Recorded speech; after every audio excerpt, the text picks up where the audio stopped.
Hello everyone, welcome back on my channel Mathematics with Danish. In this video we will study how to find the domain of any function कि आप किसी भी function का domain किस वे में find out कर सकते हो। तो अगर आप किसी फंक्शन का डोमेन फाइंड आउट कर रहे हो तो आपको 2 या 3 बातें ध्यान में रखनी है। फर्स्ट थिंग विल बी, अगर आपको फंक्शन दिया गया है और वो किस फॉर्म में 1 अपॉन समथिंग और 1 अपॉन एक्सप्रेशन, तो हमेशा याद रखना है कि आप उस एक्सप्रेशन को किसके इक्वल पुटअप करोगे, डज नॉट इक्वल टू 0 के। ठीक है, डज नॉट इक्वल टू 0 के आपने पुटअप किया तो पुटअप करने के बाद आपकी x की वैल्यूज निकल के आएंगी, मतलब x इन नंबर्स के इक्वल नहीं हो सकता। Say for example I have a question fx is equal to 1 upon x plus 3।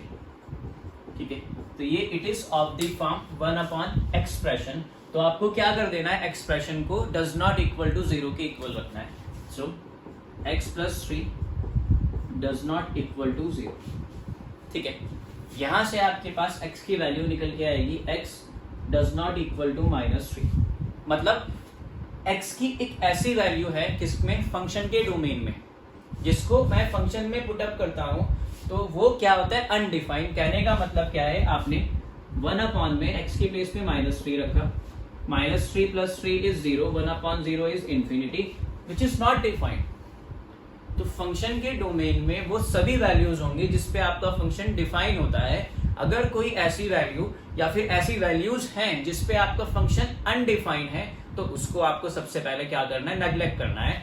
तो आपके पास ऐसी एक्सप्रेशन जो किस फॉर्म में होती है, 1 अपॉन एक्सप्रेशन, तो आप एक्सप्रेशन को डज नॉट इक्वल टू 0 रखोगे। ऐसा करने पे आपके पास वो सारे पॉइंट, एक पॉइंट या एक से ज्यादा पॉइंट निकल के आ जाएंगे जिसपे आपका फंक्शन नॉट डिफाइंड होता है, और डोमेन में आप उन वैल्यूज को इंक्लूड नहीं करोगे। सो domain of function will be all real numbers accept -3। ठीक है, तो इस फंक्शन का डोमेन क्या होगा, set of all real value. ऐसी वैल्यू छोड़ दी जिसपे आपका फंक्शन क्या था, अनडिफाइंड था। ठीक है, इतना क्लियर। इसी चीज को एक क्वेश्चन की हेल्प से और समझते हैं। Say fx is equal to x minus 3 upon x minus 5.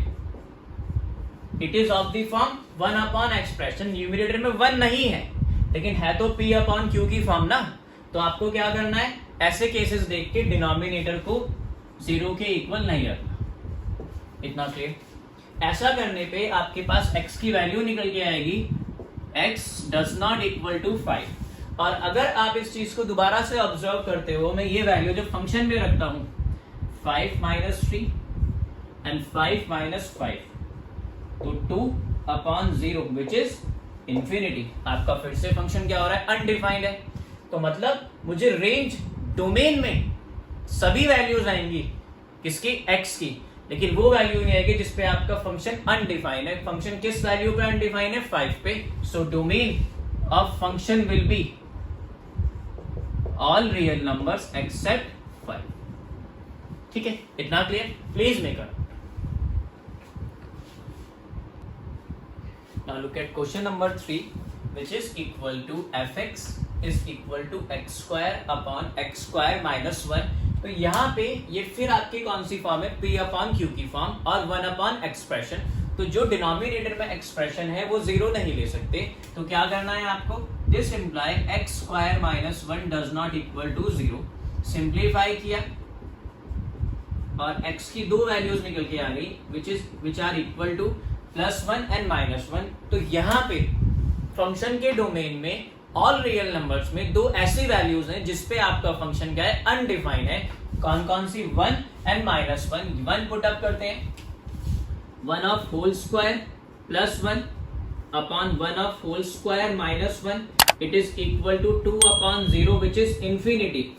और same thing you will get in case of -1, it will be 2 upon infinity, 2 upon 0 which is infinity. तो ऑल रियल नंबर्स में 2 ऐसी values हैं इस function के domain में, all real numbers में, जिस पर आपका फंक्शन क्या है, अनडिफाइंड। तो उन वैल्यूज को छोड़ दो। तो domain of function will be all real numbers except -1 and 1। इतना क्लियर सभी के आपके, ये फंक्शन का डोमेन आ गया। क्वेश्चन नंबर 4 की बात करते हैं। ठीक है, ये फिर आपकी कौन सी फॉर्म है, p अपॉन q की फॉर्म है। तो क्यू को आपको 0 नहीं लेना, इसको हम क्या किसके इक्वल रखेंगे, डज नॉट इक्वल टू 0। ये लीजिए, it is a quadratic equation. इसको आप फैक्टराइज कर लोगे by splitting the middle term method, so you will gate x minus 1 and x minus 4 does not equal to 0. On simplification you will get x does not equal to 1 and x does not equal to 4. तो फिर से अगर मैं all real numbers की बात करता हूं तो रियल नंबर्स के सेट में दो ऐसी वैल्यूज हैं जिसपे आपका फंक्शन अनडिफाइंड 1 पुट अप करूंगा, ये 0 हो जाएगा, something upon 0 is infinity, 4 put up किया, ये समथिंग आएगा कुछ सॉल्व होके, बट अपॉन में 0 आएगा, वो इंपॉर्टेंट है, वो किसके इक्वल होगा, इंफिनिटी पे। तो इन दोनों वैल्यूज पे आपका फंक्शन क्या है, undefined. So your range will be और domain will be, sorry, domain of function is equal to all real numbers except 1 and 4। ठीक है, please make a note. Look at question number 5 which is equal to under the root of x minus 3। ठीक है, अब आपकी expression it is of the form root of expression. ठीक है, तो अगर आपके पास स्क्वायर रूट में कोई नंबर है या कोई फंक्शन है या कोई एक्सप्रेशन है, उस एक्सप्रेशन को आप क्या कंसीडर करोगे, greater than equal to 0, because if I talk about real numbers में रूट में नेगेटिव नंबर एग्जिस्ट नहीं करता। अगर एग्जिस्ट नहीं करेगा तो फिर कौन से नंबर एग्जिस्ट करेंगे, रूट में आपका 0 भी हो सकता है और पॉजिटिव नंबर भी हो सकता है, बट रूट में नेगेटिव नंबर नहीं ले सकते हम in case of real numbers. और जितने भी फंक्शंस हम यहाँ स्टडी करते हैं they all are real valued function, जिनकी रेंज या तो set of all real numbers होता है या फिर रियल नंबर्स का सबसेट होता है। ओके, सो ये आपकी अंडर द रूट एक्सप्रेशन की फॉर्म है। इस फॉर्म में तो आपको क्या करना है, एक्सप्रेशन को ग्रेटर देन इक्वल टू 0 रख लिया, सॉल्व किया, x आपका क्या आ जाएगा, ग्रेटर देन 3, ग्रेटर देन और इक्वल टू 3, मतलब आपका जो फंक्शन है उसका डोमेन क्या होगा, 3, या फिर ऐसे नंबर जो 3 से ग्रेटर हैं। लेकिन अगर मैं बात करता हूं ऐसे नंबर जो 3 से स्मॉलर हैं, जैसे 2, आप यहाँ 2 पुट अप कीजिए, 2 minus 3 is -1, undefined value, root में नेगेटिव आ गई। आप 1 लो, 1 minus 3 इज -2, फिर से रूट में नेगेटिव वैल्यू आ रही है, तो अनडिफाइंड, मतलब 3 से स्मॉलर नंबर इसको किसमें कन्वर्ट कर देते हैं, एक अनडिफाइंड वैल्यू में, और फंक्शन के डोमेन में वही वैल्यूज आती हैं जो उसको क्या करती है, डिफाइन करती हैं। फंक्शन उस पर डिफाइन होना चाहिए। तो domain of function f is 3 to infinity, close interval 3 to infinity, क्योंकि 3 से ग्रेटर एक वैल्यू थोड़ी होती है भाई, रियल नंबर्स के केसेस में इनफाइनाइट वैल्यूज होती हैं। 3 पे इक्वल टू का साइन भी है तो मैंने यहाँ क्लोज इंटरवल लगाया, और all positive values. Am I clear? Question number 6 की बात करते हैं। Question number 6 is 1 upon under the root of 1 minus x। देखिए इस केस में आपकी दोनों फॉर्म है, 1 अपॉन समथिंग भी है, और जो आपको डिनोमिनेटर दिया गया वो किस फॉर्म में, स्क्वायर रूट की फॉर्म में। ठीक है, तो जब आपकी 1 upon under the root expression होता है तो एक्सप्रेशन पे आप इक्वल टू का साइन नहीं लगाओगे, सिर्फ ग्रेटर देन का साइन लगाओगे, क्योंकि अगर 0 लोगे इस वैल्यू को 1 minus x is equal to 0, 1 upon 0 is infinity which is undefined.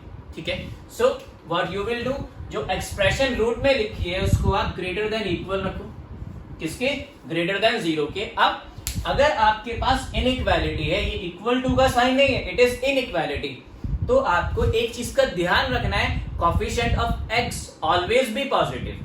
तो पॉजिटिव करने के लिए मैंने माइनस साइन यहां से कॉमन लिया, it becomes x minus 1 greater than 0। Inequalities के केस में मैं अगर इस नेगेटिव साइन को यहां शिफ्ट करता हूं तो आपकी इनइक्वालिटी चेंज हो जाती है। ठीक है, so it will become x minus 1 less than 0। ठीक है, इनइक्वालिटीज में अगर आप नेगेटिव नंबर से दोनों साइड मल्टीप्लाई करते हो तो first of all you will change the inequality. अगर ग्रेटर देन की तो वो स्मॉलर देन में कन्वर्ट हो जाएगी and vice versa. Okay, so यहां से x इज लेस देन 1। ठीक है, so domain of function will be minus infinity to 1। क्यों? क्योंकि 1 से स्मॉलर एक वैल्यू थोड़ी होती है, इनफाइनाइट वैल्यू होती है। 1 से पहले आपका 0 भी आएगा, फिर नेगेटिव नंबर स्टार्ट हो जाते हैं, तो वो इस इंटरवल में लाई करेंगे। मैंने यहाँ पे क्लोज इंटरवल लगाया, बट यहाँ पे ओपन इंटरवल लिया क्योंकि यहाँ पे इक्वल टू का साइन नहीं है, वहां पे इक्वल टू का साइन था। Okay, please make a note. Now look at question number 7, which is equal to fx is equal to x upon 1 plus x square. So it is of the form p upon q like this. तो आपको क्या करना है, denominator को किसके equal put up करना है, does not equal to 0 के रखिए. 1 plus x square does not equal to 0. So from here it will be x square does not equal to -1 for all x belongs to R. ठीक है, हम real valued function को पढ़ते हैं. ठीक है, रियल वैल्यूज फंक्शन में अगर मैं बात करूं, क्या किसी भी स्क्वायर का आंसर नेगेटिव होता है? किसी भी स्क्वायर का आंसर कभी भी नेगेटिव नहीं होता इन case of all real numbers.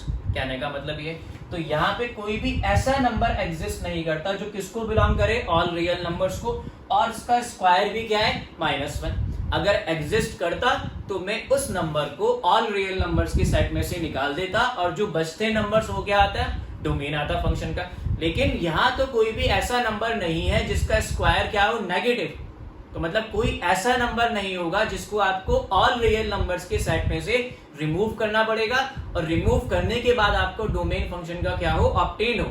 तो मतलब जब कोई नंबर ही एग्जिस्ट नहीं करता तो रिमूव भी नहीं करना पड़ेगा. तो डोमेन कितना आएगा फंक्शन का, domain of function f is the set of all real numbers. Am I clear? Please make a note.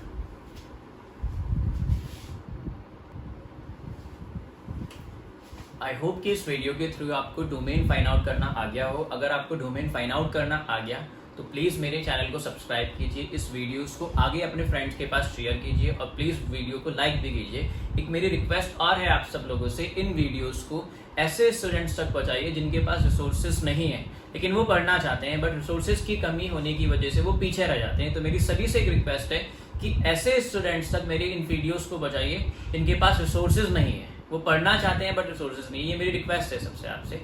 Thank you.